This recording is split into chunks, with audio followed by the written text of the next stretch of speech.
Bueno, pues amanecemos con una buena noticia.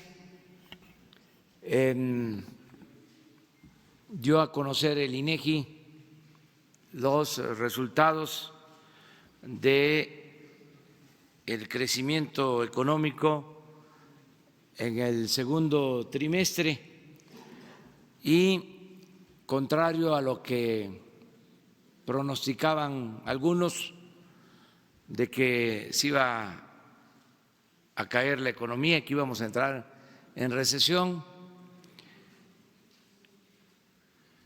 afortunadamente la economía creció de acuerdo a los datos del INEGI. No les funcionó su pronóstico a los expertos. Y miren lo que se publica hace un momento, esto en El Financiero, porque tengo que dar la fuente.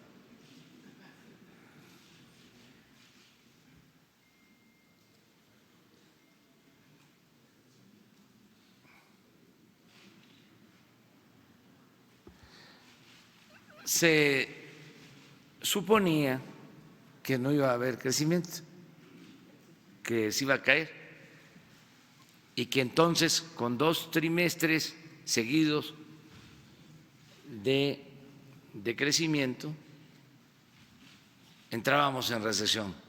Esa es la definición técnica, ¿no? Pues resultó que no. Y estos son los datos ya del INEGI en comparación con el primer semestre del año pasado. Tenemos un crecimiento de 0.3, no solo con relación al crecimiento de el segundo trimestre del año pasado con el segundo trimestre de este año. Entonces, esta es una muy buena noticia, sobre todo porque despeja el miedo, la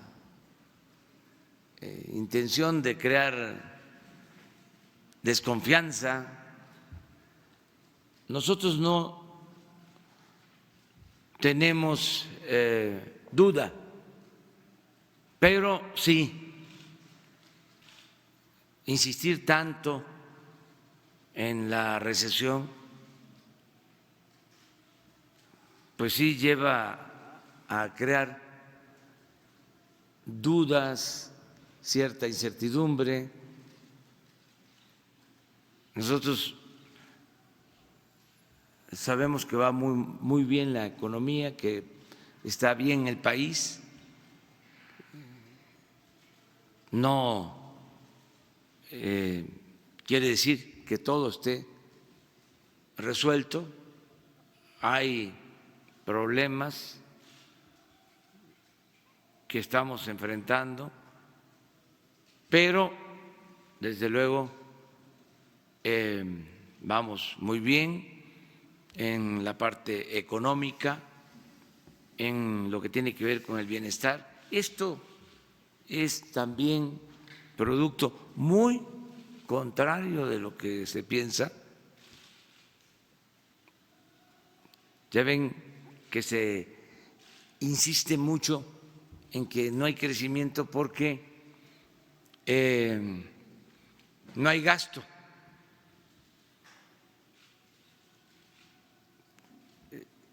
Esto demuestra de que sí, con austeridad, gastando bien, se puede crecer.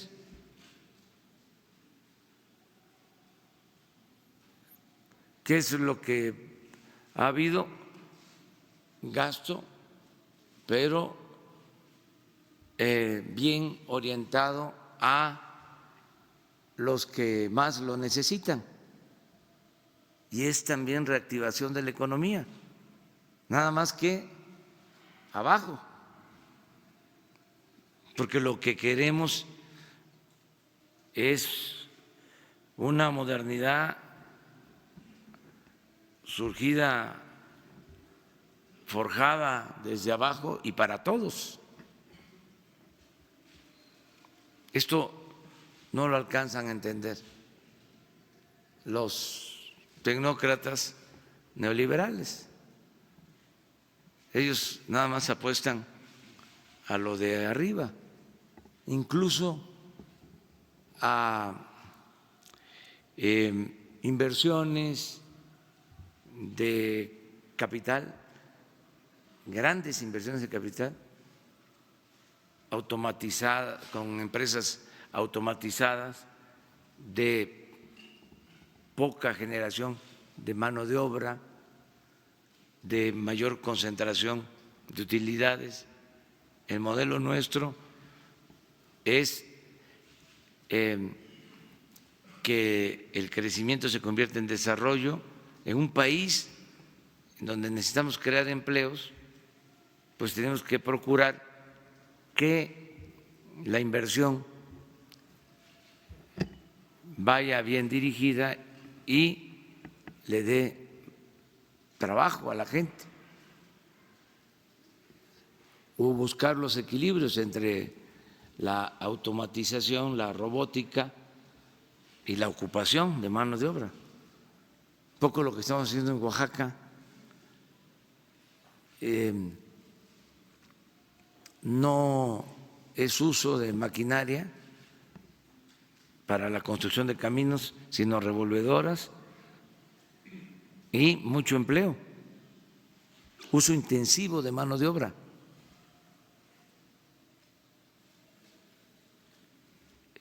Estos del Financial Times se burlaron porque di a conocer de cómo funcionaba un trapiche en la Huasteca y que de eso vivía un campesino que sembraba su tierra, sembraba caña, tenía su trapiche artesanal y con un caballo como motor movía el trapiche y hacía jugos de caña y los vendía. Pues esa economía, aunque se burlen, es muy importante. Lo pequeño es hermoso, nada más que en la concepción tecnocrática neoliberal eso no importa. Aquí en el Ajusco, del lado de el Estado de México, los campesinos siembran maíz y habas, y el maíz que siembran, si lo vendieran sin darle valor agregado, pues no les resultaría. ¿Qué hacen? Siembran el maíz, siembran el haba, hacen tlacoyos y vienen a vender a la Ciudad de México los tlacoyos, que por cierto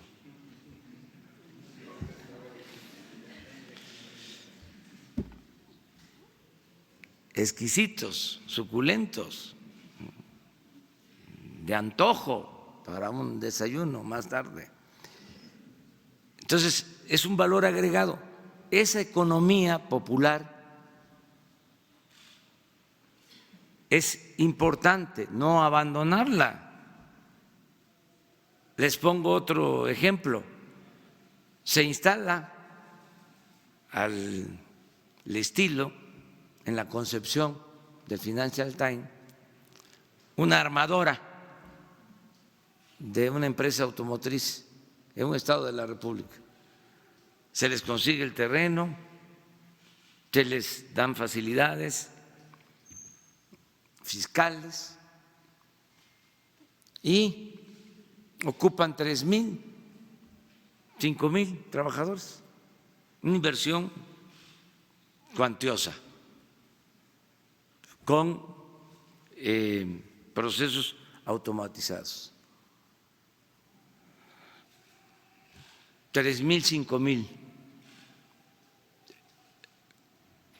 Con el programa Sembrando Vida,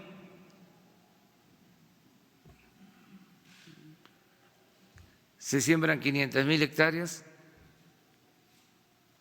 200,000 empleos. Y la inversión, mucho menor. No quiere decir que vamos a dejar de promover la inversión extranjera para que se sigan creando empleos en la industria y en empresas de autopartes, en la empresa automotriz. Nada más que lo otro también importa. Eso no lo conciben los tecnócratas y los especialistas en materia financiera. Entonces estamos muy contentos porque la economía mexicana está respondiendo. Hay otros parámetros, otros datos. Hoy el secretario de Hacienda va a dar una conferencia de prensa para tratar este asunto. El secretario de Hacienda, Arturo Herrera, para darles a conocer más elementos, las proyecciones que tenemos hacia adelante y cómo estamos también en el concierto de las naciones, cómo está la economía de México, porque eso también se tiene que tomar en cuenta, cómo está el crecimiento en el mundo, cómo está el crecimiento en los países de América Latina, para tener buenas referencias, contextualizar.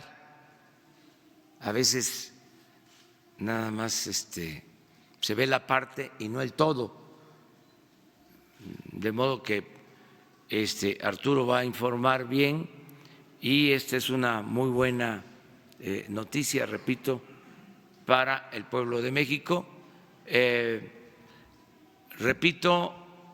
Reitero, peso fuerte, es la moneda que más se ha fortalecido en el mundo con relación al dólar en todo este año. Y lo puedo seguir diciendo porque no hay depreciación. Ahora podemos ver la cotización y debe andar en 19.5, 19.8. A ver si nos dicen.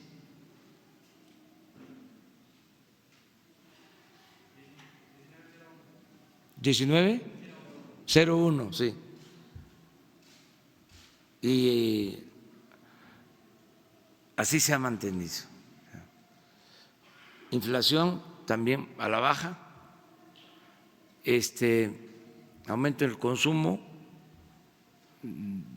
popular,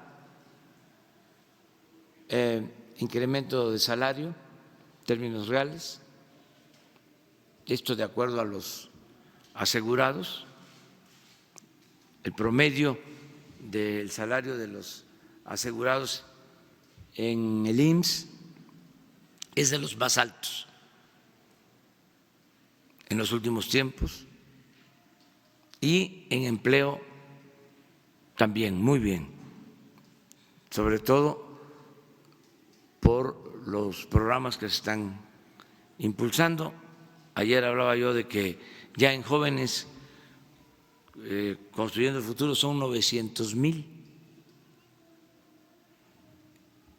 los que están trabajando como aprendices, y en Sembrando Vida más de 200,000. Nada más en esos dos programas más de 1,000,000, y sobre todo jóvenes trabajando.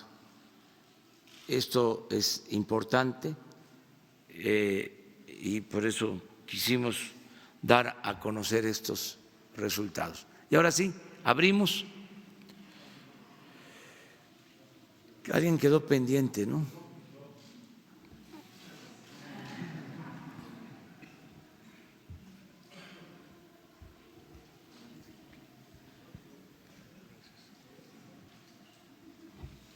Buen día, señor presidente. Preguntarle, el lunes de la semana pasada anunció aquí en el Palacio Nacional que México va a buscar, ya tiene el aval de 33 países de América Latina para tener un puesto en el Consejo General de las Naciones Unidas.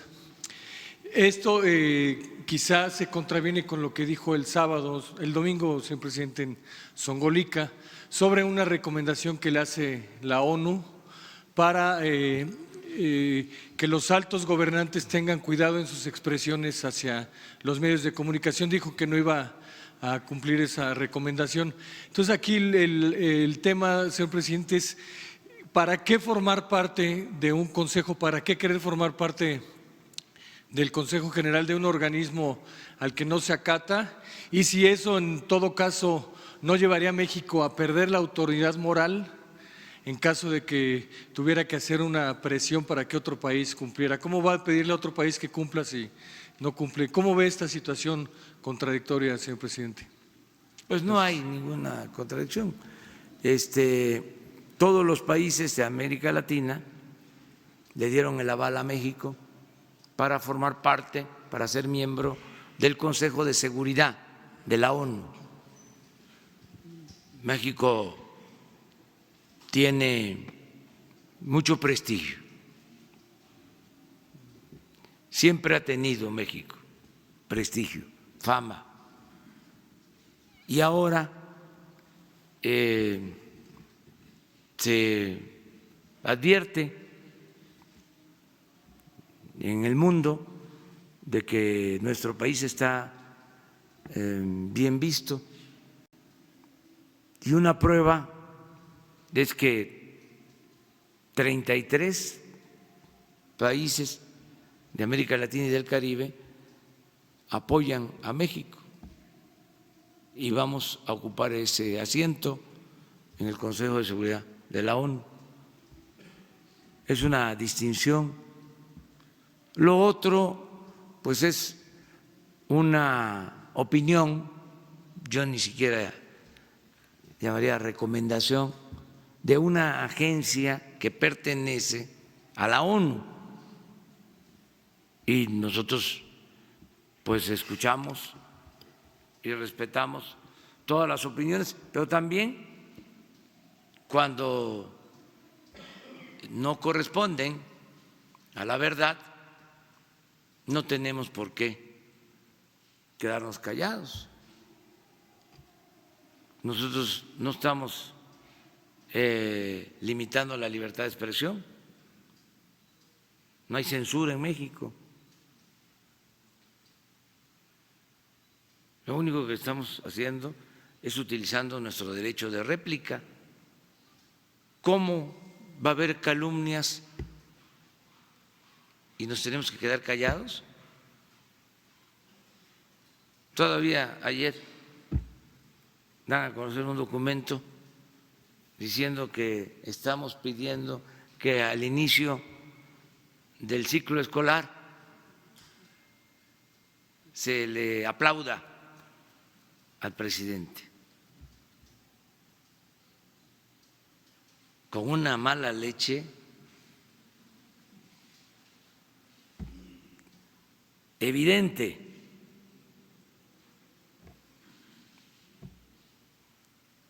Eso no, eso perjudica pero no al presidente,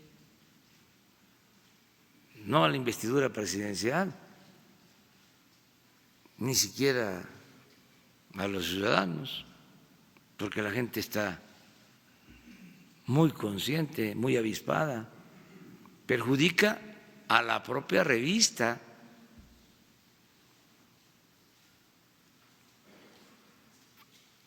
Entonces, no hay ningún interés en limitar la libertad de expresión, al contrario,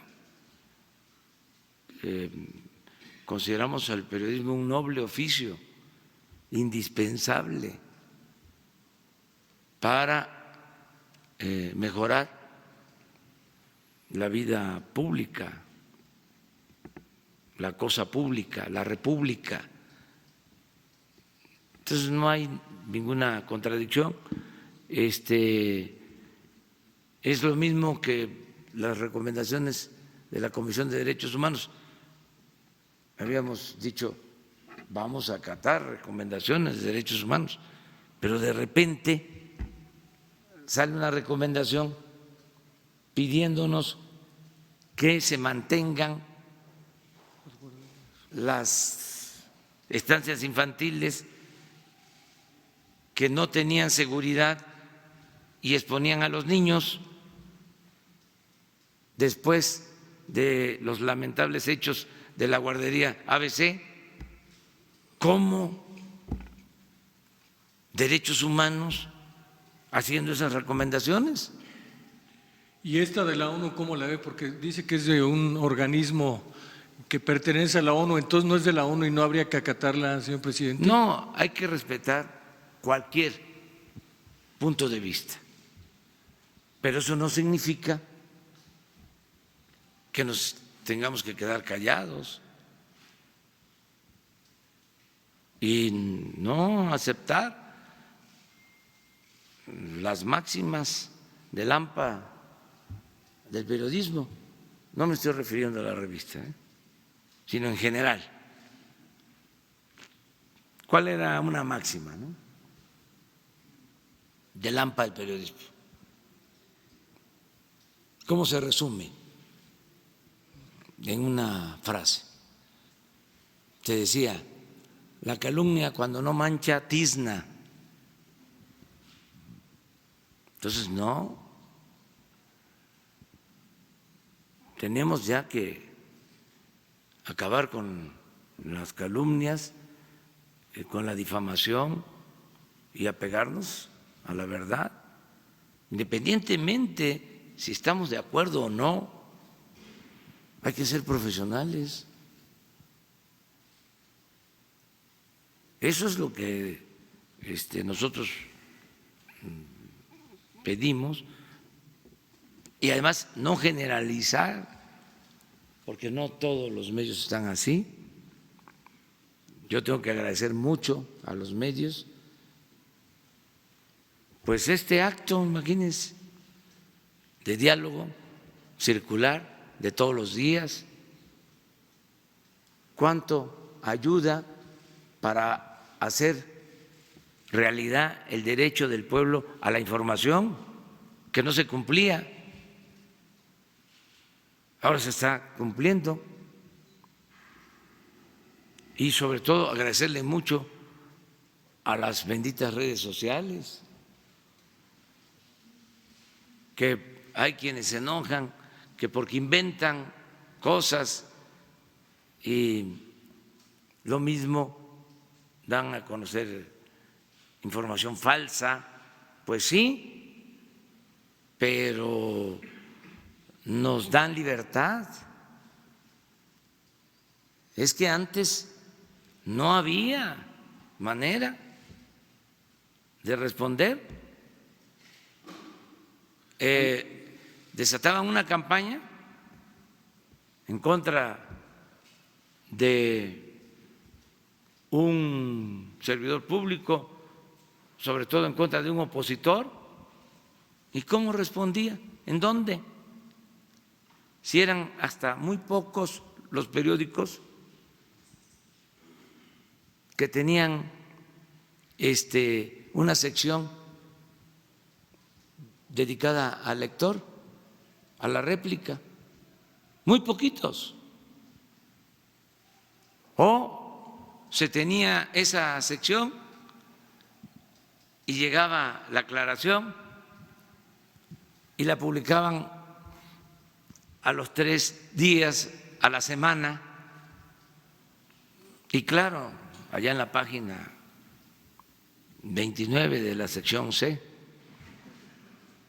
Entonces, todo esto ha cambiado. Ahora hay una información tendenciosa y de inmediato la respuesta en redes y se aclara y se tiene además ya un archivo, una especie de hemeroteca de redes donde hay fotos y hay declaraciones y bueno, hasta el humor, la caricatura. Fue un avance en la comunicación, todo esto que estamos viviendo. ¿Le va a dar una respuesta a esta oficina de la ONU por vía diplomática, señor presidente? Con eso siempre cerraría. y cuando formalicen la queja.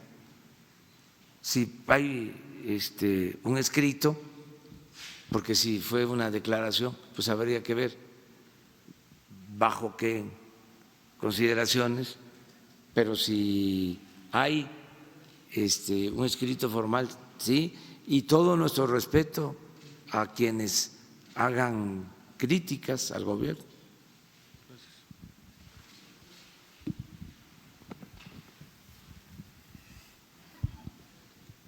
Buenos días, presidente. Ramón Flores, corresponsal de Los Ángeles Press de Guadalupe Lizárraga. En días pasados habló de poder indultar a los presos políticos, pero hay otros presos en las sombras, incluidos nuestros hermanos indígenas que no tienen voz y que, a pesar de que no está tipificado como delito, alrededor de 5,000 personas se encuentran actualmente en prisión y pagan sentencias de hasta 10 años de cárcel por haber robado comida en alguna tienda, un mercado, un restaurante o en una plaza comercial. A este tipo de ilícitos se le conoce como hurto famélico y generalmente es cometido por personas de escasos recursos que no tienen dinero para satisfacer sus necesidades básicas. Señor presidente, mi pregunta es, ¿hay la posibilidad de poder indultar a estas personas o de revisar sus casos para que se puedan reinsertar a la vida pública? Y ahorita le hago la segunda pregunta, por favor. Sí, y miren, ayer traté este caso. Hay presos políticos, luchadores sociales y presos que están en la cárcel sin haber cometido delitos o por la pobreza o porque no tienen abogados, a pesar de que existen los defensores de oficio, o quienes no tienen para pagar fianzas, o ancianos, o enfermos, mujeres solas, abandonadas. Me hicieron llegar un expediente de más de 3,000 mujeres presas que no tienen por qué estar en la cárcel.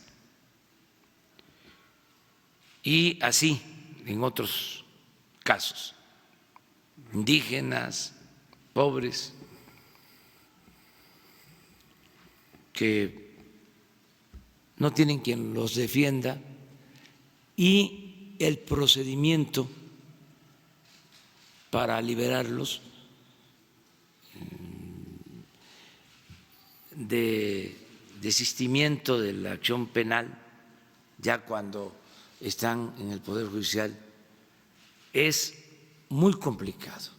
Nosotros estamos llevando a cabo ese procedimiento y vamos muy lentos, porque incluso hay desistimientos y luego hay amparos en contra de los procedimientos que se están llevando a cabo y no se avanza, o se avanza muy poco.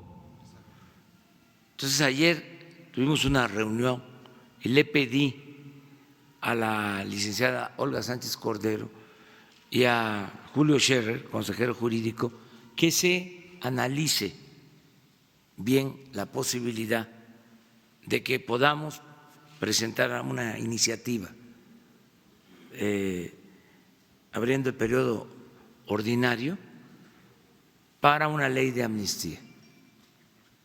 Y quiero que, en caso de proceder, sea una iniciativa de carácter preferente,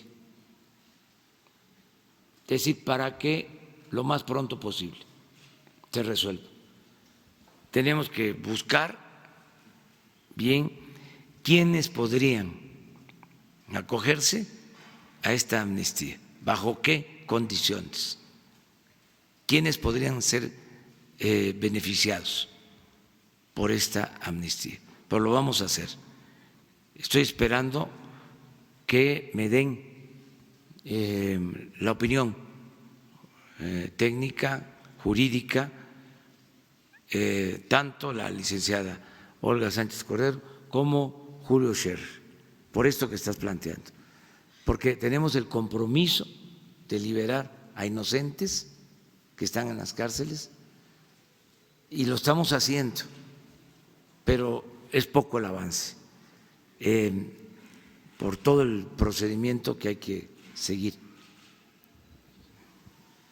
Y, señor presidente, mi segunda pregunta es si hay la posibilidad de que el subsecretario Encinas, con el comisionado del órgano administrativo desconcentrado de Prevención y Redactación Social Federal, nos puedan actualizar las cifras de las personas presas por este delito.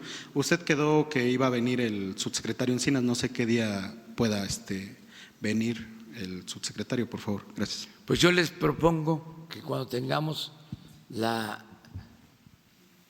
iniciativa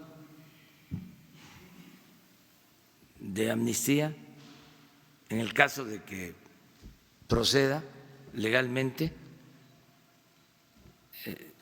se presente aquí con ustedes y que venga la licenciada Olga Sánchez Cordero, que venga Alejandro Encinas y Julio Scherer y que les hagan la presentación. Y si no, que también se dé la explicación por qué no procede y se entregue toda la información que se tenga sobre presos que a juicio de muchos deberían de estar en libertad.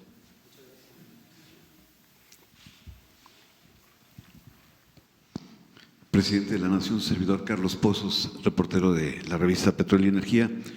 Mi primera pregunta es sobre el tema económico. Ayer hubo una recomendación del Fondo Monetario Internacional a través de Alejandro Warner, quien le hace la recomendación de un presupuesto prudente. Usted ayer dijo que se tiene hasta el 8 de septiembre para presentar el presupuesto. La pregunta, ¿habrá austeridad absoluta en la integración de este próximo presupuesto, presidente? ¿Corremos el riesgo de caer en el austericidio? Y si el cinturón presupuestal tiene para hacerle un nuevo hoyo, y si este presupuesto alcanzará para la refinería de Dos Bocas. Es mi primera pregunta. Sí. Miren, es el cambio, la transformación. ¿Qué pasaba antes? En el periodo neoliberal, en el antiguo, viejo régimen, ¿qué hacían?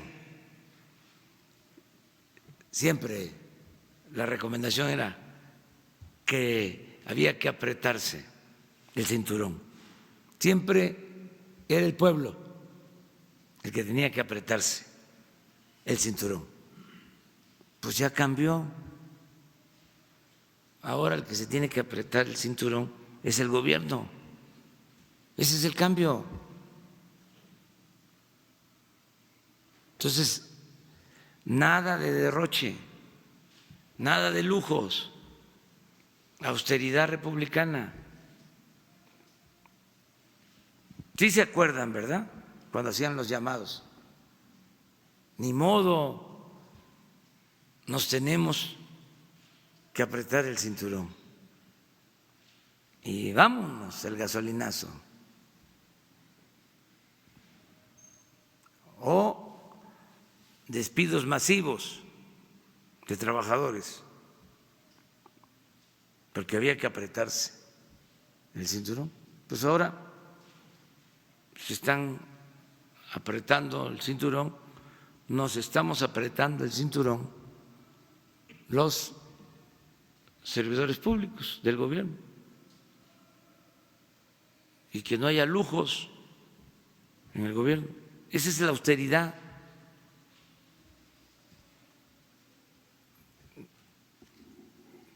Es como cuando regresa Juárez triunfante después de la expulsión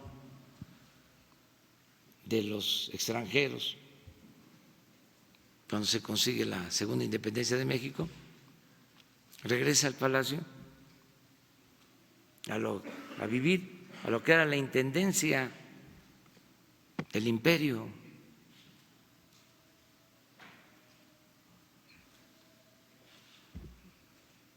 La austeridad republicana. Entonces, no va a haber ningún problema. Lo prioritario va a tener recursos. ¿Qué es lo prioritario? El rescatar a Pemex, el sector energético. Eso es prioritario. Porque Pemex tiene que ser palanca del desarrollo nacional. Vamos a rescatar a Pemex para producir petróleo, refinarlo y que las utilidades de Pemex para el segundo periodo del gobierno, a partir del tercer año de este gobierno, si así lo dispone la gente, si la gente apoya en la revocación del mandato que yo continúe, en los últimos 3 años del gobierno se va a sembrar el petróleo. Es decir, vamos a tener excedentes del petróleo para impulsar actividades productivas y para que haya bienestar. Entonces, esa es una prioridad clara. Otra prioridad es el estado de bienestar, que todos los adultos mayores de México tengan su pensión, que las niñas, los niños pobres con discapacidad, su pensión, 10 millones de becas para estudiantes,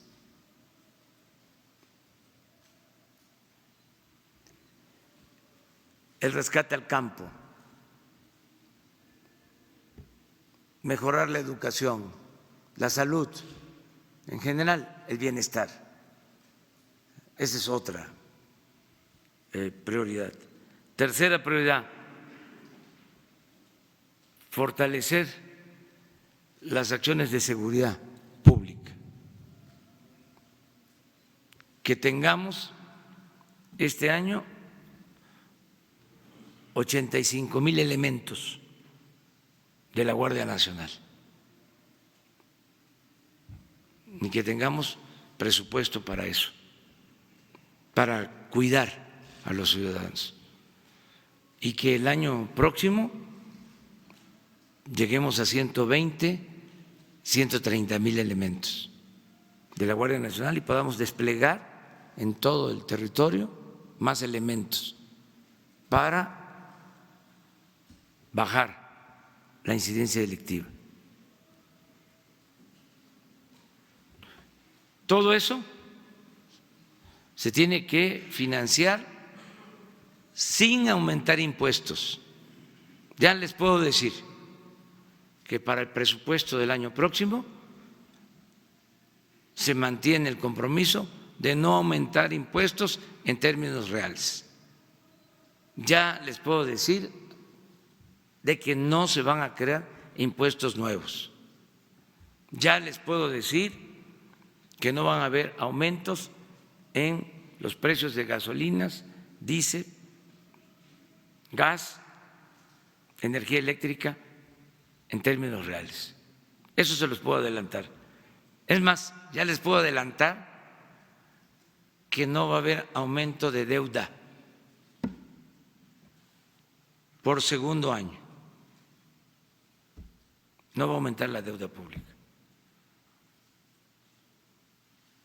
Ya esas son directrices que se van a presentar el 8 de septiembre, que va a entregarse el proyecto de presupuesto para el 2020. Entonces, no hay por qué tener preocupación. Estaba excedido el gobierno. Era un gobierno mantenido y bueno para nada. Le costaba mucho al pueblo mantener al gobierno. Mucho, mucho, mucho, mucho. Entonces hacía falta acabar con los privilegios. Y afortunadamente pues ahí van las cosas, van bien. Presidente, en este mismo sentido, desde aquí mandaría un mensaje y advertencia a su gabinete de la 4T que se acabó la práctica de que el gobierno sea la fábrica de nuevos ricos. Ya les puedo decir que estoy a punto de declarar, de proclamar que se terminó la corrupción arriba, o que ya no hay corrupción tolerada arriba. Ya un día de estos voy a venir aquí, además como se enojan tanto mis adversarios, sobre todo los conservadores, voy a venir aquí con una banderita blanca y vamos a poner ahí un letrero. Ya no hay corrupción tolerada en la cúpula del poder, pero vamos a esperar todavía, porque eso es una realidad, es un compromiso que hicimos y lo estamos cumpliendo. Señor presidente, muy buenos días. Daniel Marmolejo, La Cuarta República, Voces del Periodista. Quiero dedicar esta reflexión con una pregunta a la memoria del gran José María Pérez Gay y también a un evento histórico hace 13 años aquí afuera, donde usted convocó a la revolución pacífica, política y del pensamiento. Aquí se ha desmontado al neoliberalismo, usted lo ha decretado. Retomando con un sentido humorístico, se dio la reunión PG-Lagarde y afortunadamente México mantiene una equidistancia respecto al tema de deuda, como usted lo acaba de señalar. Sin embargo, el neoliberalismo, aunque está dando coletazos todavía en el mundo y ha subsumido a países en deuda soberana incluso a un siglo, tuvo una estrategia en México que funcionó como un laboratorio. Esta estrategia se puede denominar en una estrategia cuádruple D. La primera D es la desracionalización de la conciencia. Por eso en México vemos actos de ultraviolencia, individualismo. Se dio también el fenómeno de la desindustrialización. De allí nos podemos explicar cómo el mismo gobierno anterior compraba empresas chatarra o cómo se hizo con Pemex una necrofilia sobre el cadáver en el que se encontraba la paraestatal. Ha sucedido también una desnacionalización de la riqueza. ¿Dónde está el oro mexicano? Pudiera estar en bóvedas en Londres, en la India, en Canadá. Y no solamente esas riquezas minerales, sino también el talento mexicano. Quizás más de 1 millón de mexicanos con posgrado, con maestrías y doctorados están fuera de México. Y la última D es el despoblamiento, que tiene que ver con la migración. A consecuencia de actos criminales que se fueron dando en las poblaciones, donde se atacaron a las células más importantes del núcleo social, generando pues una crisis en el tejido que en muchos lugares es irrecuperable. Esta estrategia cuádruple D no terminaría allí su proceso de continuar un gobierno neoliberal. Muy probablemente estaríamos en un fenómeno de importar una revolución de color, o bien de llevar a México, después de una revolución de color con un falso líder, a un fenómeno de balcanización, porque están dividiendo las economías dentro de este fenómeno que tratarían de mantener con efecto neoliberal. Usted los ha señalado por románticos y por excitados. Son pepenadores posneoliberales y yo así lo publiqué hace más de 10 años. Sin embargo, señor presidente, el momento de la cuarta transformación, soportando una guerra híbrida, aunque usted no acepta esa lucha y me parece que es lo correcto desde mi perspectiva, se mantiene esa guerra híbrida y ha señalado ahorita mismo cómo utilizan los medios propagandísticos para atacar las acciones del gobierno. Hubo un tiempo, voy a retomar un poquito la historia, hace algunos siglos, en donde la Nueva España estaba en peores condiciones de las que se encuentra México. La esclavitud era lo que imperaba. Sin embargo, se generó una estrategia del mestizaje. Y esta estrategia del mestizaje nos dio un potencial para llegar hasta la primera mitad del siglo XX con esa fuerza de mexicanidad. No quisiera entrar en los detalles de la estrategia del mestizaje, pero desde el barroco hasta la gastronomía y la literatura están esos efectos. En el 68 vino el ataque a los estudiantes y después se impuso el neoliberalismo. Señor presidente, ¿estaría dentro de sus prioridades, ahora que lo menciona, establecer una segunda estrategia del mestizaje, un renacimiento de México, una vanguardia mexicana, quizás para la segunda etapa de su gobierno? ¿Estaría dentro de estas prioridades como las que usted acaba de mencionar? Muchas gracias. Sí, vamos nosotros a continuar con la transformación del país, siempre por el camino de la concordia, siempre de manera pacífica, no violenta, convenciendo, persuadiendo, no imponiendo nada. Yo creo que se va ganando el debate, porque hay argumentos y se tiene la razón. Entonces vamos a continuar así. Es una revolución de las conciencias. La cuarta transformación significa también eso. Y se va avanzando. Y yo sí creo que vamos a llevar a cabo la transformación y va a ser un antes y un después, como se dice con frecuencia, como lugar común, un parteaguas. Estamos iniciando una etapa nueva en la vida pública del país y van a haber resultados. Vamos atrás, las compañeras.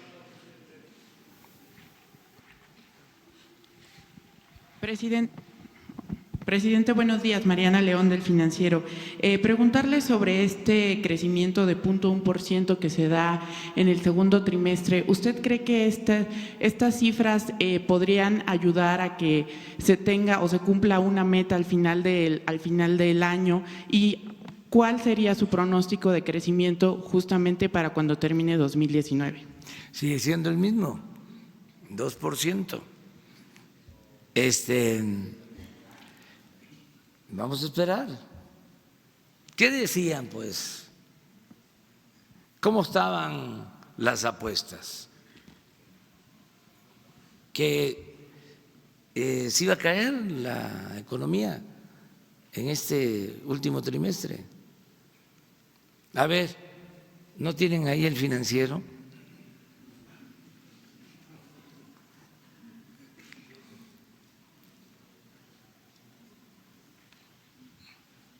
Es que es muy interesante, porque estuvieron, la verdad, dale y dale y dale y dale y dale. O sea, yo también tengo derecho, ¿no?, a subrayar. La economía mexicana sorprende. Bueno, sorpresas te da la vida. Vamos a esperar a que termine el año, vamos a esperar. Yo les digo, vamos bien, hemos ido brincando obstáculos y lo más importante, lo mencioné ayer, es que hay alegría en la gente. ¿Se acuerdan lo que decían antes del mal humor social? No hay mal humor social. A lo mejor en algunos, ni quisiera decir en la minoría, no, en algunos, ni siquiera digo en la élite, en algunos. Y además, poco a poco, porque es de sabios cambiar de opinión, cada vez son menos los que están aferrados y no entienden la nueva realidad, no quieren aceptar la nueva realidad. Y no es un asunto de gobierno, es un asunto de la sociedad, es un asunto del pueblo. Lo que pasa es que también el conservadurismo no le da su lugar al pueblo. Para los conservadores el pueblo no existe. Existe la llamada sociedad política, la llamada sociedad civil. No existe el pueblo. Y no solo existe el pueblo de México está demostrando un nivel de conciencia ciudadana extraordinario. Es de los pueblos con más conciencia política en el mundo. Es un cambio de mentalidad, es algo extraordinario. Entonces, por eso se equivocan, porque, insisto, no se puede poner vino nuevo en botellas viejas. Esto ya cambió, esta es una nueva realidad. Entonces hay que ir ajustando parámetros, es otro molde. Entonces hay quienes quieren que la realidad se siga ajustando a lo de antes. No, ya no cabe eso. Sobre lo que reportó ayer la Secretaría de Hacienda, que existe en el gasto corriente un subejercicio de 174,000 millones de pesos. Este subejercicio se habría dado sobre todo en el IMSS, el ISSSTE, por los gastos no erogados. ¿Qué le dicen desde Hacienda y cómo revertir y qué consecuencias habría tenido este subejercicio y cómo revertirlo para los siguientes meses? Yo tengo otra información. Yo tengo información de que está bien el ejercicio del presupuesto, porque eso también es algo que se ha manejado sin sustento, de que había un subejercicio. Dicen los que estaban acostumbrados a las estrategias de antes, ¿cuándo van a soltar el gasto? ¿No han escuchado eso? Pero es el informe de la Secretaría de Hacienda, presidente. Yo tengo otra información, fíjense. ¿Otra información a la Sí. Secretaría de Hacienda? No, de la Secretaría de Hacienda.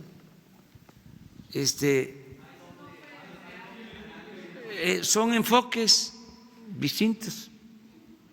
Yo considero que en el gasto corriente, ¿sí?, hemos ahorrado, y eso es lo que pueden estar llamando subejercicio. Es mi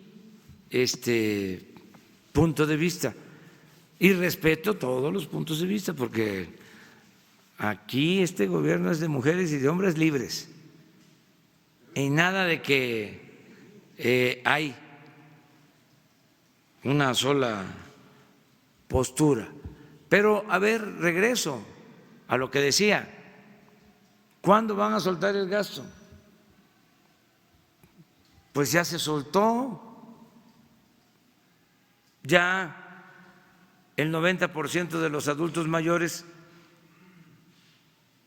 están recibiendo su apoyo. Ya los 200,000 sembradores están cobrando, ya los 900,000 jóvenes están cobrando, ya se soltó el gasto. No se suelta como era antes. A ver, los contratos, ¿cómo se soltaban los gastos? Ahí está el ejemplo de los gasoductos. Pues así es relativamente fácil, pero aquí no, aquí hay orden y buena administración. Y les digo, estamos cuidando. Yo tengo, por decirles, 100 nombramientos detenidos. ¿Y sabe por qué no los nombro? Porque no pasa nada si no ocupan los cargos, porque fueron estas instituciones o comisiones, organismos que fueron creando, que no tienen ninguna función operativa, son consejeros de organismos que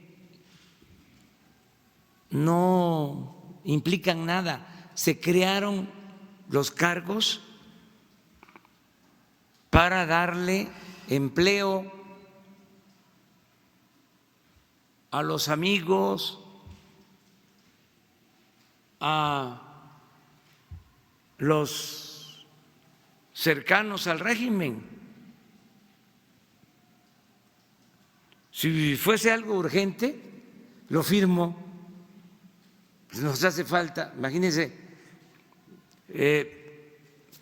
firmo contratación de enfermeras, de médicos, de maestros, de elementos de la Guardia Nacional, pero tengo ahí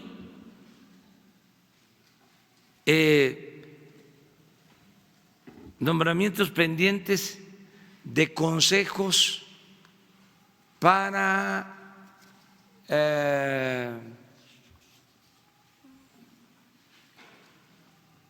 la transparencia, por decir algo.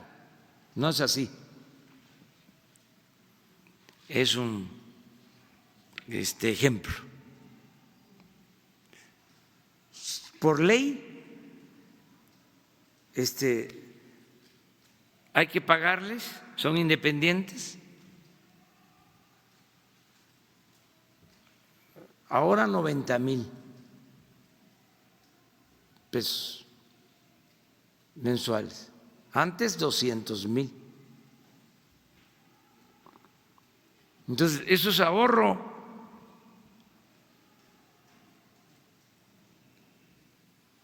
Y eso no altera para nada el funcionamiento del gobierno, porque estaba excedido el gobierno. Yo le digo a los empresarios a veces que así como ellos cuidan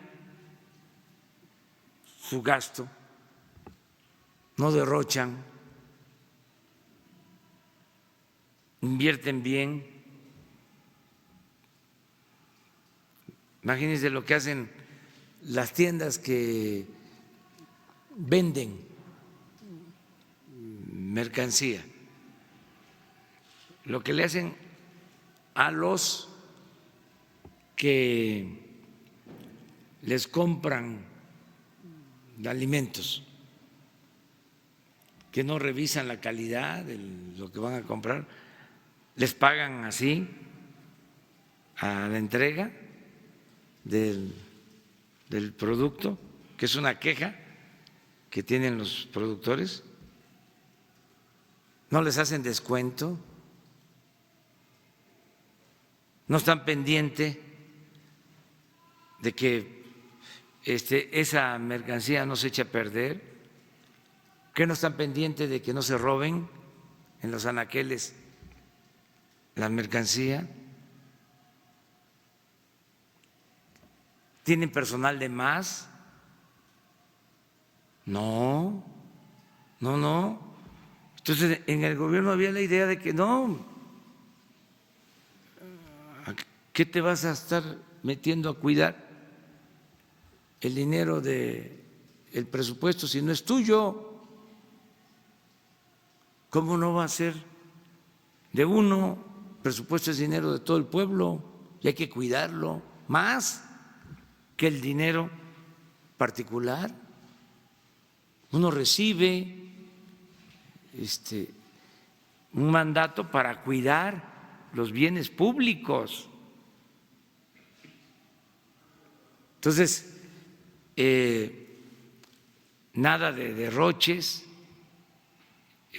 cuidar todo.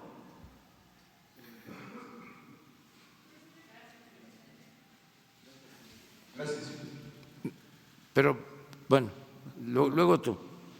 Sobre el tema, por lo que mencionaba Daniel Blancas de Crónica, hemos estado haciendo una revisión de más organismos que se crearon y que, pues, a los que les fueron inyectados recursos millonarios, y dimos con un organismo que fue creado, fíjese usted las cosas, en una coyuntura muy similar a la de ahora con respecto a la migración. En 2014 el gobierno de Estados Unidos decretó crisis humanitaria por el exceso de niños y adolescentes en soledad que estaban pasando a su frontera. Y el gobierno mexicano, el gobierno de Peña Nieto en 2014, en respuesta a esta crisis migratoria decretada por Estados Unidos, creó un organismo que se llama Coordinación Nacional de Atención Integral a la Frontera Sur. Coordinación de Atención Integral a la Frontera Sur. Este organismo, creado por el gobierno de Peña Nieto, tenía el objetivo de coordinar proyectos millonarios. Estamos hablando de 1 millón de millones de pesos en la frontera sur, supuestamente para ordenar el flujo migratorio, crear infraestructura y sacar del olvido a la frontera sur. En la parte operativa, solo para operar, se le asignaron alrededor de 400 millones de pesos, solo para operar. Bueno, pues este organismo, presidente, sigue vivo. Es parte de su gobierno. Entendemos que, bueno, ustedes están en esta revisión de ver qué sirve y qué no sirve, pero al menos se ha colado este primer año de su gobierno. Pero no es lo peor, presidente. Lo peor es que se nombró ahí a gente que no tiene nada que ver con migración. En una especie de repartición de cuotas se le entregó esta coordinación de atención integral a la frontera sur a la gente del exgobernador de Tlaxcala, Sánchez Anaya. La directora de esta coordinación actual que está funcionando y que tiene una nómina de 1.200.000 pesos mensuales es la esposa del exgobernador. Entonces, la pregunta concreta, presidente, en esta tesitura que usted está marcando es: ¿también se acabará con esta coordinación? Ya tengo información en la Secretaría de Gobernación que ya está en la mira, pero la pregunta hacia el Ejecutivo es: ¿sabía usted de esta coordinación? ¿Está contemplado que siga? ¿La va a desaparecer? Y sobre todo, ¿se van a acabar también los amiguismos y la repartición de cuotas en su gobierno respecto a estos organismos? Bueno, claro que sí. No debe de haber amiguismo, ni influyentismo, ni nepotismo. Y precisamente sobre esos organismos, fíjese cuánto tiempo llevamos en el gobierno. Estoy trabajando todos los días y a las vivas y no sabía de ese organismo. Es que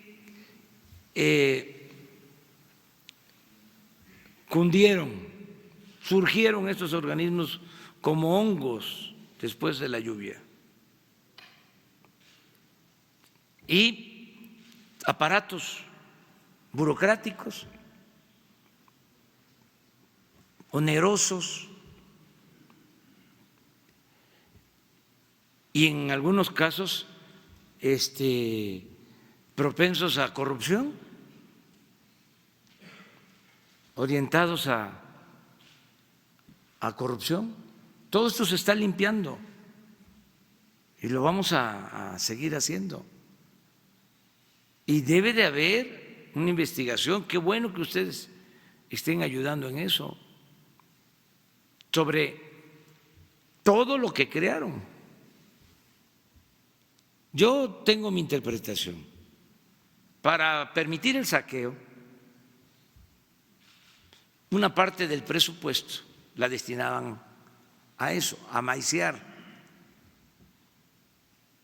Como decía Porfirio Díaz, cuando había un opositor que lo criticaba, decía: ese gallo quiere maíz, y maiciaban al gallo y ya. Era una forma de tener control. El otro día me preguntaron por Carstens, que tiene fama de buen técnico para los conservadores, desde luego. Y se está hablando de que puede ser el del Fondo Monetario Internacional. Y me preguntaron, pues en una entrevista antier, dije que como mexicano yo lo apoyaba. Yo voy a apoyar siempre a los mexicanos. Pero les voy a contar algo de Carstens. Era secretario de Hacienda y sacaba, yo creo que ya lo dije una vez, pero no está de más repetirlo, sacaba la aprobación de los presupuestos por unanimidad. Cuando estaba de secretario de Hacienda, todo el tiempo que estuvo de secretario de Hacienda, por unanimidad le aprobaban su presupuesto. ¿Cómo le hacía? Era un mago. Pues repartía. Ahí empezó lo de las partidas de moche. Y luego, pues ya se generalizó, se volvió práctica cotidiana, degeneró, pero con todas las fracciones de los partidos. Yo en ese tiempo estaba en la oposición y llegó el momento en que les dije a nuestros compañeros legisladores, con todo respeto, oigan, no es posible. ¿Cómo aprueban todos el presupuesto? Y estamos hablando de aquellos presupuestos. A partir de ahí,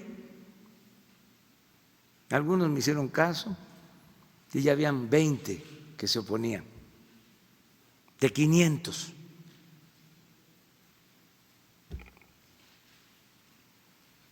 $20, $30. Porque para sacar los votos habían acuerdos, se negociaba, por decir lo menos o decirlo amablemente. Entonces eso es lo mismo, es maiceo, o sea, crear aparatos. Hoy en la mañana me informaban, el año pasado, a estas alturas, habían declarado 75 emergencias del famoso Fonden. Y ahora creo que llevamos 13. ¿Saben lo que eso representa? Puede ser de que antes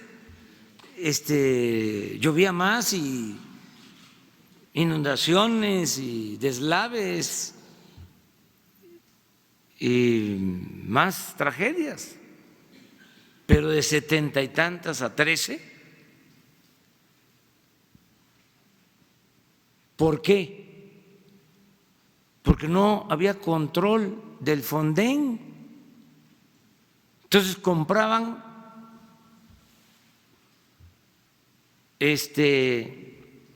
cáteres, láminas, de todo, sin licitar, a precios elevadísimos. Bueno, les doy un dato, otro. ¿Quién manejaba la Policía Federal? La Secretaría de Gobernación. Pues resulta que la Secretaría de Gobernación contrataba policías para cuidar sus instalaciones.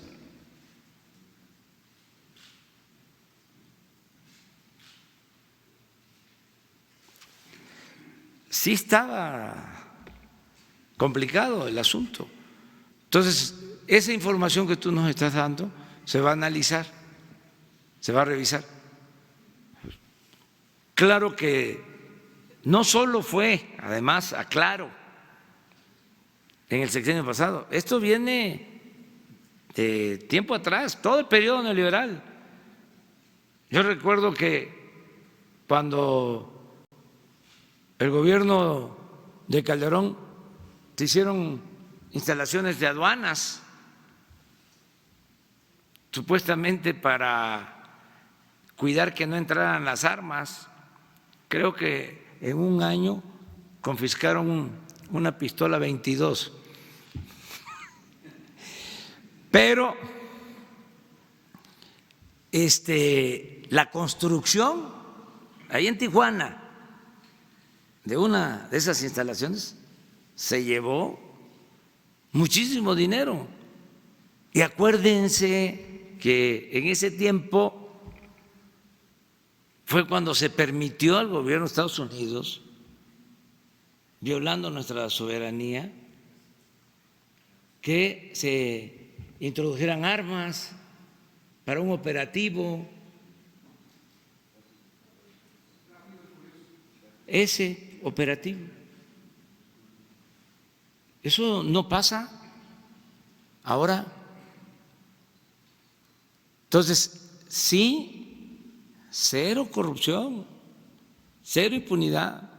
Porque además usted ha dicho, presidente, que de hecho han venido funcionarios que le han dicho, acuérdate que yo estuve ahí contigo, te apoyé y traigo aquí a mi gente, hay que colocarle en puestos. Le pregunto esto porque, ya le digo, el gobernador Sánchez Anaya es alto directivo en la Secretaría de Seguridad Pública de Durazo y su esposa es la coordinadora o la directora de este organismo fantasmal que no ha funcionado y que ha tenido recursos. Entonces, ¿hay la voluntad de que esto se acabe en su gobierno?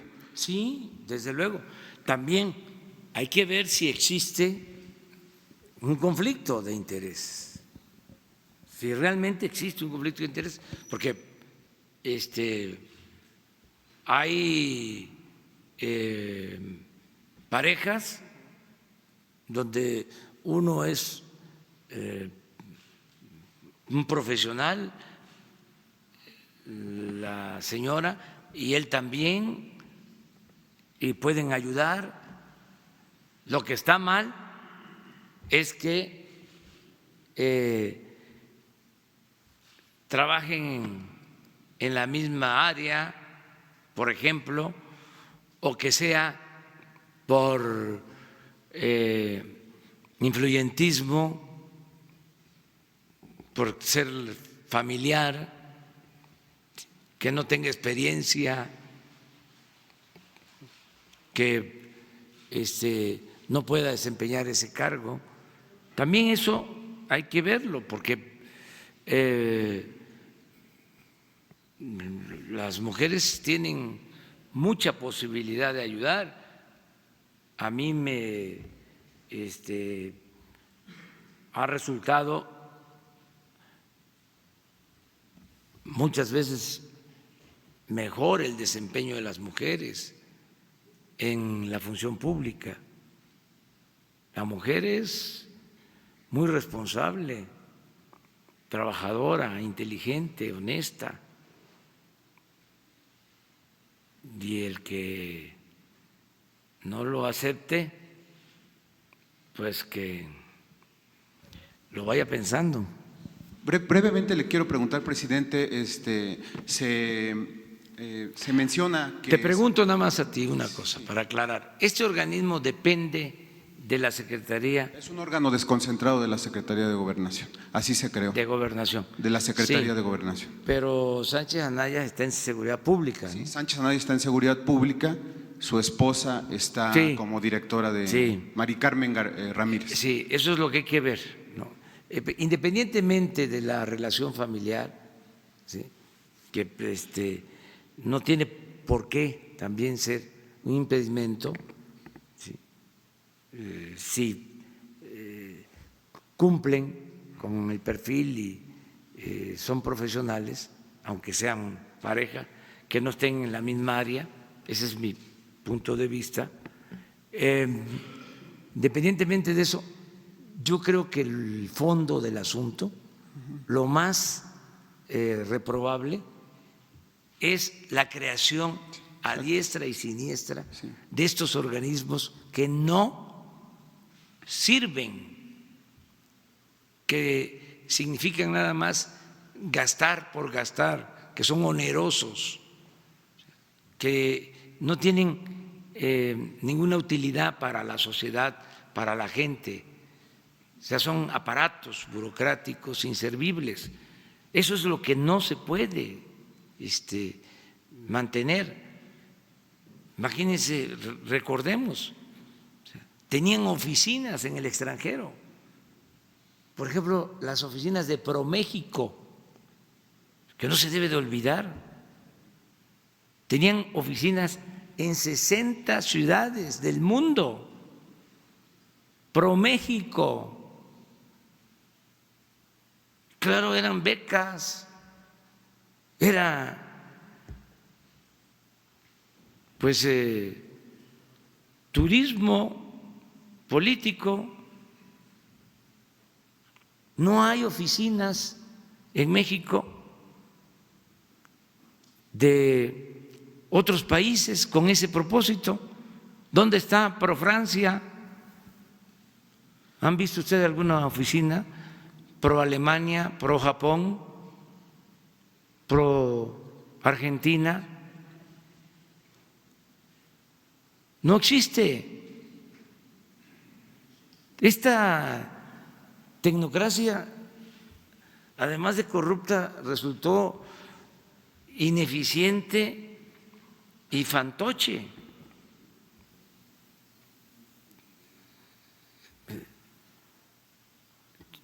Mucho gasto, demasiado gasto. Se suponía que la derecha, el conservadurismo,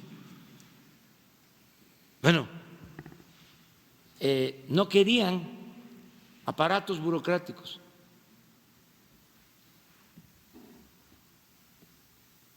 Que había que desaparecer el Estado, que bastaba con el mercado, diluir el Estado. Puro cuento. Llegaron, vean el comportamiento del presupuesto en el periodo neoliberal. Crecimiento del 2%, pero comparen el crecimiento del gasto corriente. 3 veces más que el crecimiento económico del país. La creación de los aparatos y además la hipocresía, ¿no? Pegarle abajo a la gente y ellos arriba con lujos de todo tipo. ¿En qué cabeza cabe comprar un avión presidencial para 280 pasajeros? Habiendo tanta pobreza.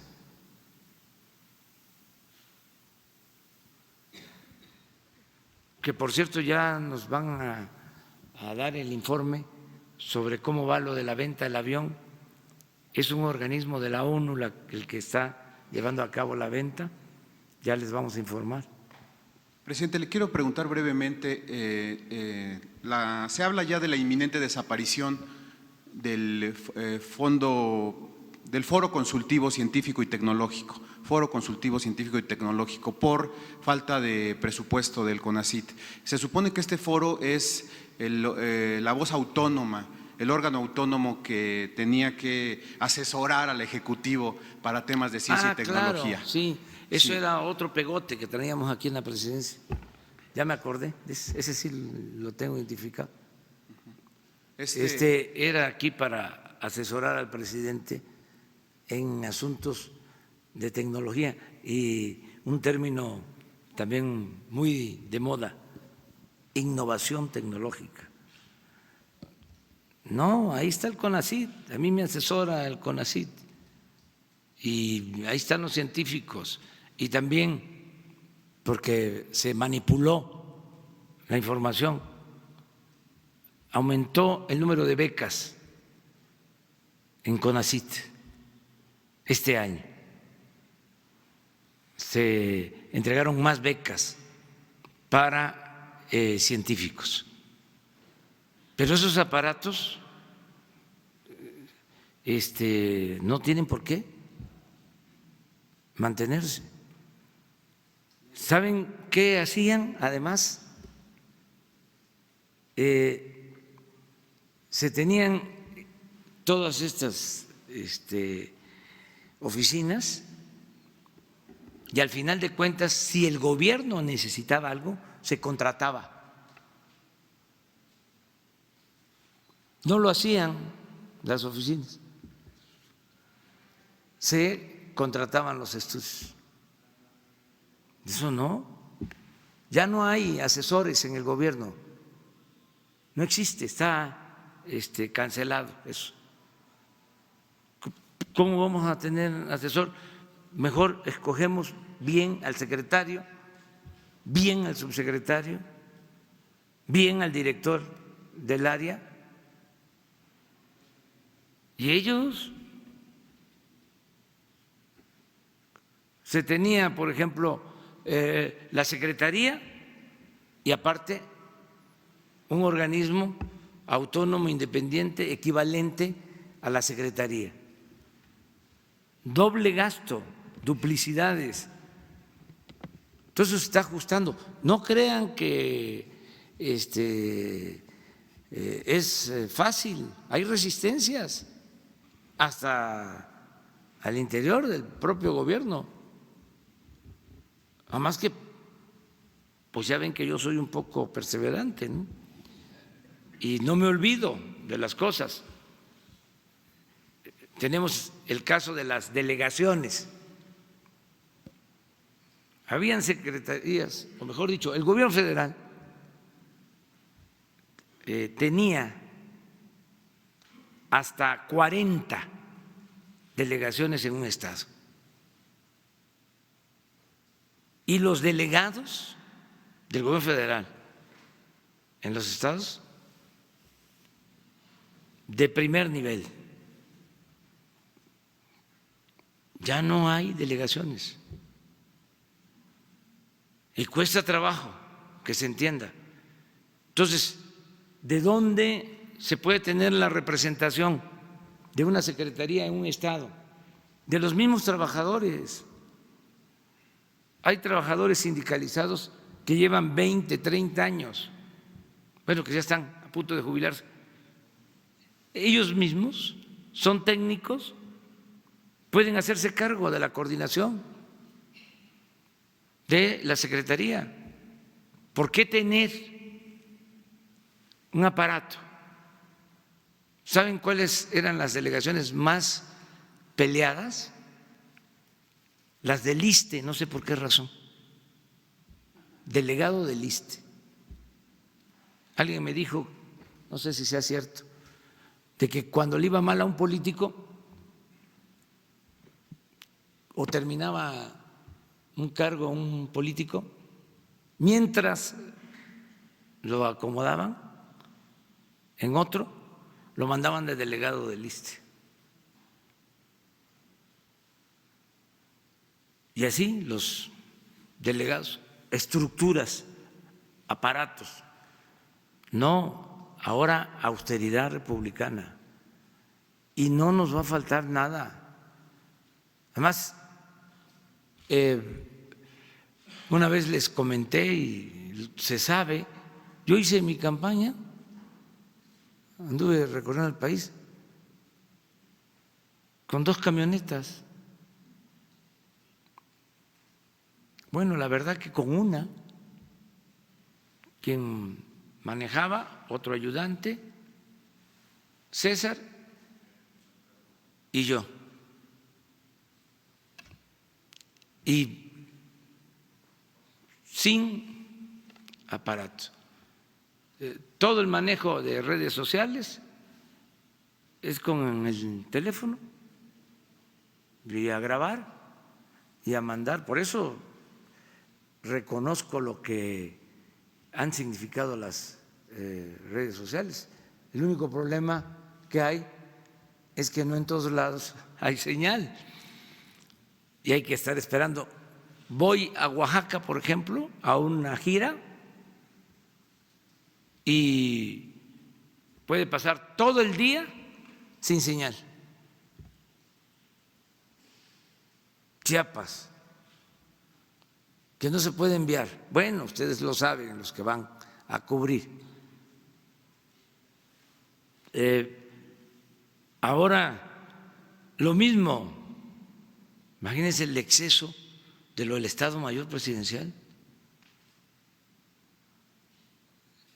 el aparato, 8,000 elementos para cuidar al presidente, cuántos aviones, helicópteros, camionetas, una flotilla de camionetas blindadas, oficinas de todo tipo. Aquí, ahora que nos cambiamos, no se tuvo que comprar muebles, nada. Si hay muebles, pero de más. Y no estoy hablando solo de muebles antiguos, que esos hay que conservarlos. No, muebles de diseño antiguo, pero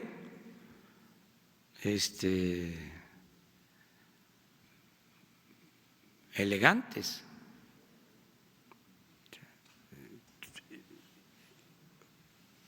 Muchas cosas, o sea, de más, excesivas. Entonces, por eso no hay problema, nos va a alcanzar el presupuesto, siempre pues va a haber protestas. Ahora estaba la protesta de los residentes por sus becas, ¿sí? Ya pedí información, se les van a dar sus becas a los residentes, a ellos no les puede faltar, al contrario, son los médicos, si necesitamos médicos. ¿Sí? Muy bien. Dos más. Acá quedamos. Y ustedes dos, que ya tiene tiempo que no preguntan. Buenos días, presidente. Hoy publicamos en Milenio que el Cuini, el líder del brazo financiero del cártel Jalisco Nueva Generación, intentó retrasar su traslado al penal del Altiplano debido a que en el reclusorio norte contaba con distintos privilegios, pues lujos en comparación con otros presos y comodidades. De acuerdo a conversaciones telefónicas con algunos de sus colaboradores, contaba con chef, contaba con personal que pues le servía, que usaba como servidumbre, e incluso recibía mujeres sudamericanas que se quedaban con él días y noches, que le servían y a las cuales pues evidentemente les pagaba. ¿Qué va a pasar con este control que siguen teniendo algunos narcotraficantes en los penales federales, presidente? Sobre todo porque ayer un juez federal le otorgó un amparo para que en 3 días lo regresen al reclusorio norte, en donde gozaba de todos estos privilegios. A ver si usted estaba enterado y qué se va a hacer en estos casos. Si hay un delito y hay pruebas, se tiene que procesar al servidor público que permitió eso. Nosotros vamos a investigar y mañana yo les doy la información. En el caso de los jueces hemos tenido algunos problemas y la verdad no se trata de generalizar, de echar la culpa a todos los jueces, pero sí hay algunos que están actuando mal.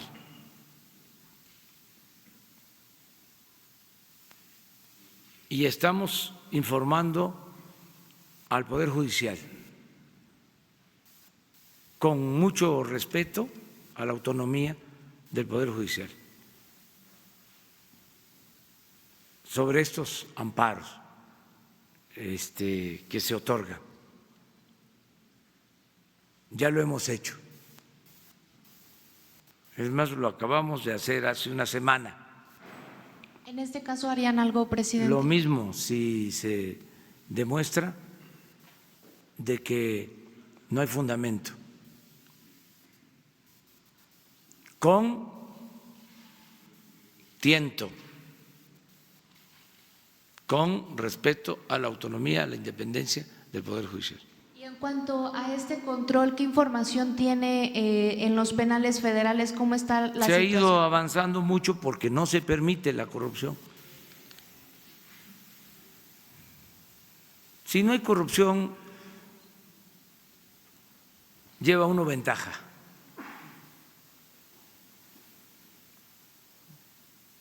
La corrupción es como el 80% de la solución de un problema, si no es que más. Cuando hay componendas, cuando hay complicidad, cuando hay asociación delictuosa, cuando hay contubernio entre autoridades y delincuencia, sea delincuencia común o de cuello blanco, no se puede En el avanzar. caso de los penales es evidente que aún lo hay, ¿no, presidente? Debe de haber, sí, como estamos limpiando aduanas, como estamos limpiando migración, como estamos limpiando gobernación, como estamos limpiando la Policía Federal, como se está limpiando Hacienda. Imagínense que se daban condonaciones de impuestos a los influyentes. No, todo el gobierno estaba tomado. El gobierno estaba secuestrado por la delincuencia, pero no solo por la delincuencia de común, sino sobre todo por la delincuencia de cuello blanco. Estamos rescatando al Estado.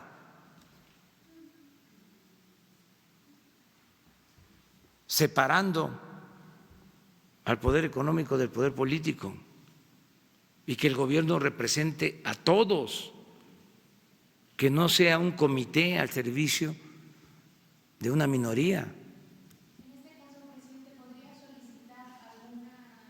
¿podría solicitar alguna inspección, alguna revisión a los penales para revisar estos casos en específico? Mañana mismo en la reunión de gabinete se va a tratar el asunto, porque ya están tomando nota.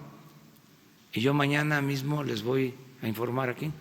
En otro tema, presidente, Emilio Lozoya y Ancira han dado diferentes declaraciones en las últimas horas en las cuales se dicen perseguidos políticos por parte de su gobierno. Lozoya asegura que se está utilizando a su familia, en la cual se le están fincando delitos que asegura pues ni siquiera existen, como la detención de su mamá, mientras que Ancira asegura que usted está, así lo dice, un poco revuelto con los datos de la compra de estas plantas de fertilizantes. ¿Qué decirles debido a las distintas pruebas que se tienen y que ellos pues se dicen perseguidos políticos? Pues que están en su derecho de expresarse, de manifestarse, y que no es conmigo, es con la ley. Es más, no es conmigo, es con la ley y con la fiscalía.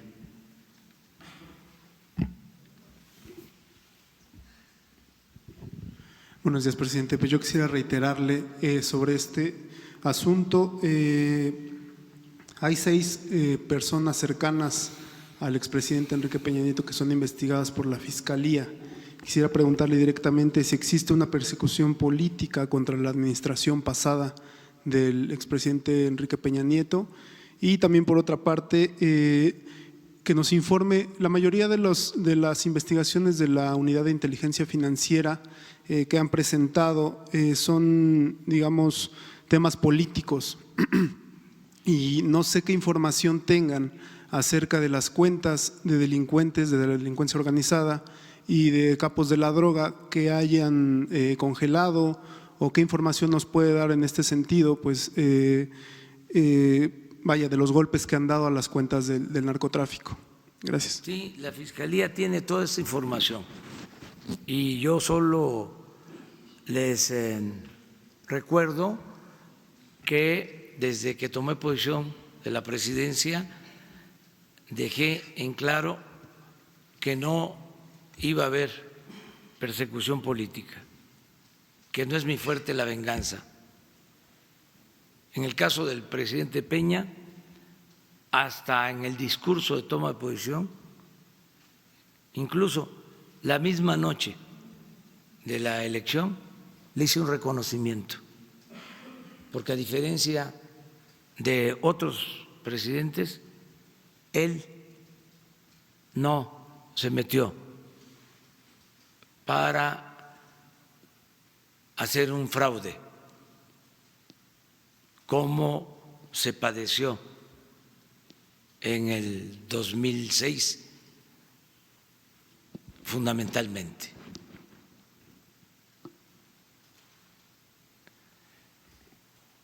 Pero ni siquiera los que hicieron el fraude del 2006 los estamos persiguiendo.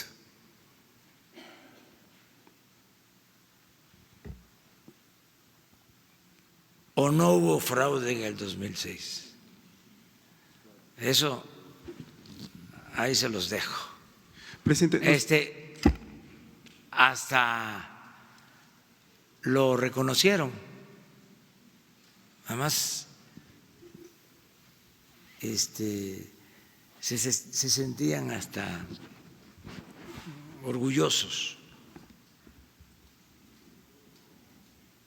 Pero no, mire, yo tengo un concepto de justicia amplio y creo que hay que castigar a los que cometen errores, pero sobre todo hay que evitar que se continúe con el régimen de saqueo. Y más que a la condena a los hombres o que la condena a los hombres, pienso más en la condena al régimen, al modelo neoliberal.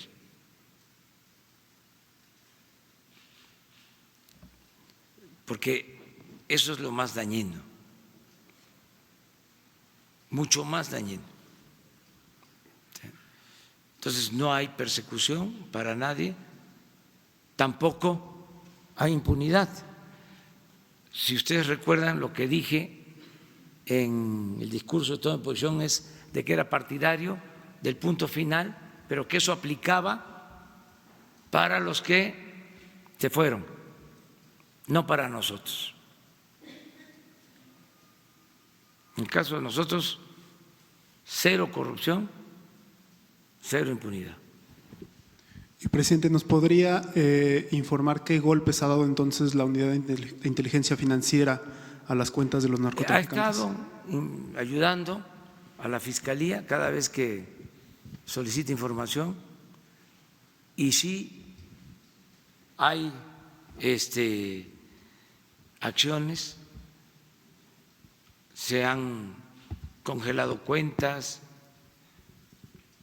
pero eso la Fiscalía se los puede informar. Yo lo único que les puedo comentar es de que no hay impunidad para nadie, sea quien sea. Tampoco hay consigna de perseguir a ninguna persona. Nunca he dado la orden de que se fabrique un expediente en contra de alguien. Nunca, y no lo haré. No somos iguales. También cuando van y me dicen, hay esto, tenemos esta información, lo que digo es, proceda, ¿qué esperan? para actuar. Imagínense un presidente que un subalterno le presenta una información sobre corrupción y el presidente le dice: tenla ahí, espérate, ya perdió autoridad, ya el subalterno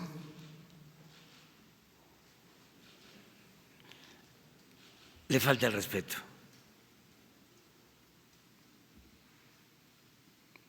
Porque ya es igual. Entonces el subalterno puede hacer lo que quiera. Para decirlo en términos coloquiales, ya lo tiene agarrado.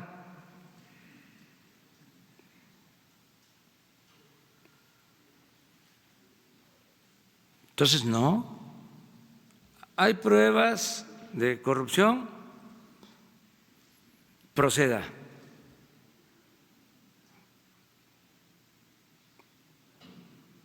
Pero se trata de no sé quién, proceda. Esa es la diferencia.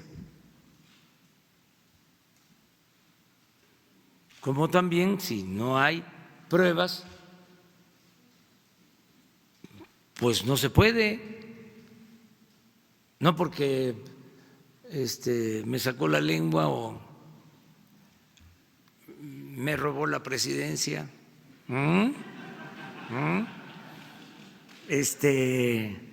Y ya vas a ver.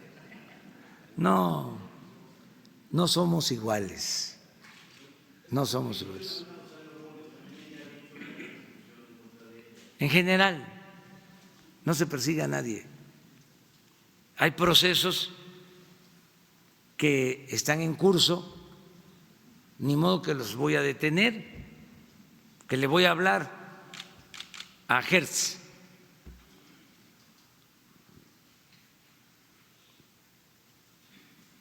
Oye, Alejandro,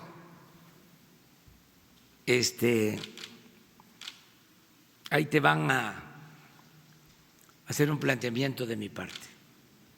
Y mando a una paloma mensajera, a un pájaro mensajero, a que le lleve una petición. Eso no, se acabó. ¿Saben cuántas veces he hablado por teléfono con el fiscal? Ni una sola vez.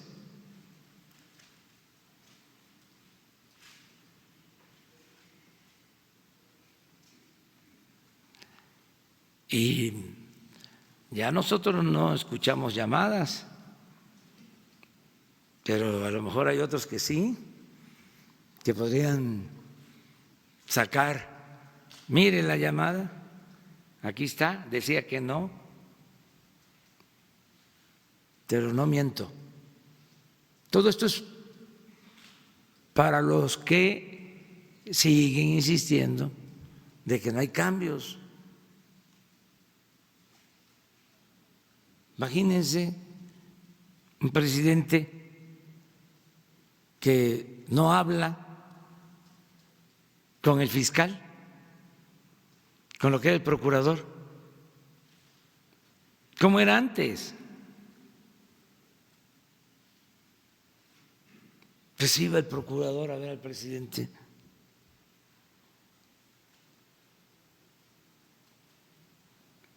El presidente le ordenaba. Hay casos donde se hacían acuerdos políticos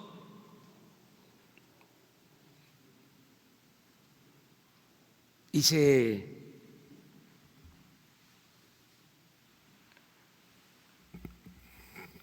celebraban acuerdos. ¿Cómo se le llama esto cuando no hay ejercicio de la acción penal en términos jurídicos? ¿Desistimiento? No. Sí, cuando se hace una investigación, no hubieron elementos.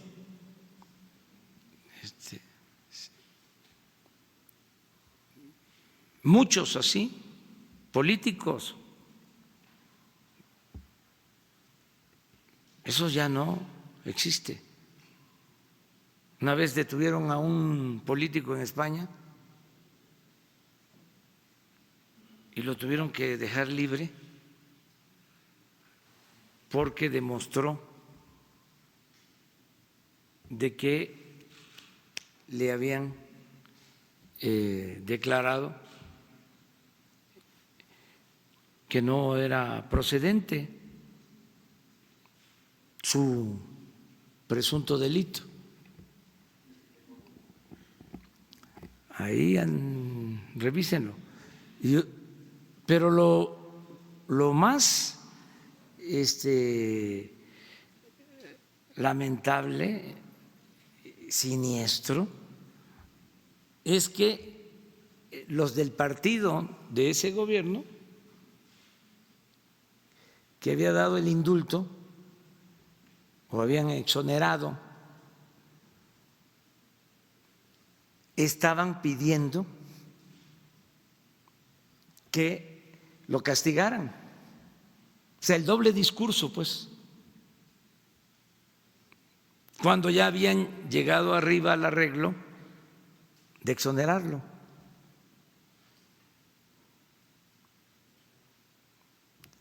De las cosas que se hacían. Ya no hay que seguir hablando, pero también tenemos que refrescar la memoria, porque si no, no nos entendemos. Bueno, ya por hoy estuvo bien, nos vemos mañana, muchas gracias. Los tlacoyos están esperando.